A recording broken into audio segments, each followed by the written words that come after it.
the Honorable Winnie Odinga will say a few things. Then we will take questions. I remain a loyal member and the duly elected Secretary General of the ODM party.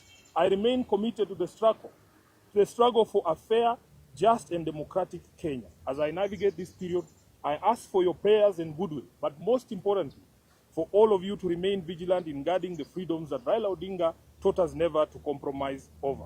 We are the generation that will reach Canaan, as envisaged by the late Raila Amolo Odinga. Nothing will distract us. Diction that this action is illegal and procedural and a blatant violation of the ODM constitution as well as the principles of natural justice. At no time have I been informed of any allegations against me, be they of indiscipline, insubordination, or incompetence in the execution of my duties as the Secretary General. Neither have I been invited to respond to any complaints in and out of the party on any matter that would constitute grounds for removal of a Secretary General. Consequently, no lawful organ of the party has invited me to any hearing. Indeed, as far as internal differences in opinion go, my only cry is that I have refused and I oppose any plans and schemes within the party to support President William Ruto's re-election, because I have held and continue to hold the firm position that this country cannot afford another 5 years of this expensive, divisive, incompetent, and disastrous Ruto misadventure. Kleptocracy is not a philosophy that an entire nation can give a second chance. This month marks the beginning of my 9th year as SG of ODM. I am the longest serving individual in that position. To serve that long at the feet of the enigmatic Raila Odinga needed one to summon all reservoirs of wisdom from all possible sources, but most importantly, to remain a true and loyal student of the great icon. Even in the current circumstances, I would never betray the ideals and principles of my late party leader. I have served this party with loyalty, diligence, and unwavering commitment because I had a leader in Raila who nurtured young people and young leaders and knew how to bring competing interests and egos into one functional movement. Together, we have defended the Constitution, strengthened internal party structures, and safeguarded the voice of millions of Kenyans who believe in social justice and accountable leadership. My record speaks for itself, and it always will. It is in public domain that my opposition to the party's dalliance with Ruto started long before the Right Honorable Raila passed on. He understood my reasons and accommodated them. It is also a known fact that regardless of what political deals Raila struck with different regimes, he would never have allowed his beloved party to be turned into a mere appendage of State House, where decisions are rubber-stamped after instructions are received from the regime. It is painful to note that sections of the party continue to desecrate the legacy and memory of Raila by turning this party into a theater of the illegal.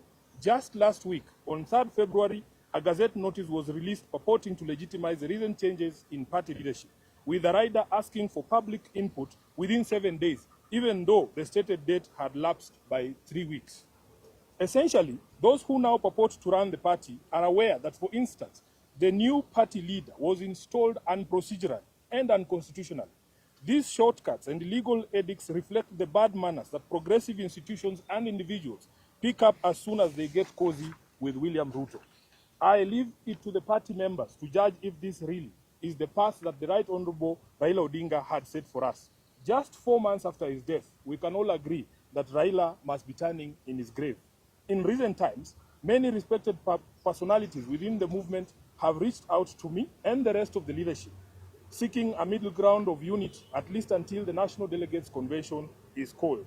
I may not mention all of them, but the party trustees, and they know themselves, as well as Mama Ida Odinga and Her Excellency Ruth Odinga, the women representative for Kisumu, among others, have worked tirelessly to try and unite the party and renew the spirit of Raila in the party. But it seems the rest of the leadership, answering to instructions from elsewhere, has been unable to embrace dialogue. I want to assure our members across the country that this is not about positions. It is about principle. It is about protecting the integrity of our party. It is about ensuring that ODM remains a democratic institution governed by rules and not by impulses. And whatever actions I take from here, obviously after wide consultations, I will do so with my head held high, knowing full well that I have never once let down my leader, the Right Honorable Raila Odinga, or the members of this party who are its backbone. As I said in Busia, Raila did not raise cowards. He did not teach us to run away from hardship or challenges, but to confront them head on. Our party constitution places a responsibility on us to fight for ODM, and fight we shall. Through all lawful means, we shall fight for this great institution until the very end. We will challenge every illegality in the courts of law and in the court of public opinion. Surrender is not an option for us. I urge our members to remain calm, steadfast, and committed to the ideals that brought us together. ODM is bigger than any individual, and it must remain anchored in justice, transparency, and respect for its own constitution. Even as we confront the spectacle of stagnation against progress and liberal versus conservative clashes in our politics, we shouldn't fall for the allure of easy largesse and cheap promises made to the electorate for the sole purpose of perpetuating the age-old slavery visited on citizens of this nation by a regime lacking in legitimacy. I remain a loyal member and the duly elected Secretary General of the ODM party. I remain committed to the struggle for a fair, just, and democratic Kenya. As I navigate this period, I ask for your prayers and goodwill, but most importantly, for all of you to remain vigilant in guarding the freedoms that Raila Odinga taught us never to compromise over. We are the generation that will reach Canaan, as envisaged by the late Raila Amolo Odinga. Nothing will distract us from this endeavor. I am grateful to all of you for all the messages of support, and I want to assure you that we will be back to the grassroots, bigger and more energized, beginning this Sunday in Kitengela. Thank you very much, and God bless you.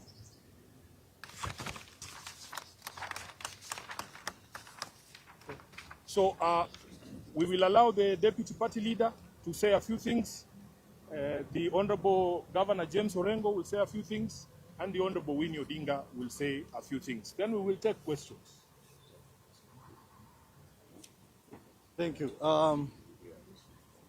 I think a few days back, I raised an alarm that ODM party is now being remote controlled from State House. And I also raised an alarm that there is an attempt to do a hostile takeover of ODM party. Now, this was not baseless. I want to inform you that last Friday, I received a call from chairperson of ODM, Madam Gladys Wanga. And Gladys Wanga gave the call to party leader, Oburu Odinga. And Honorable Oburu requested a meeting with me, which we set for Monday. And on that Monday, I requested that that meeting I attend with the Secretary General, because it is important that the top leadership of the party discuss. And Honorable Buru came to that meeting with Junet Mohammed. The meeting was held at Honorable Bosire's house.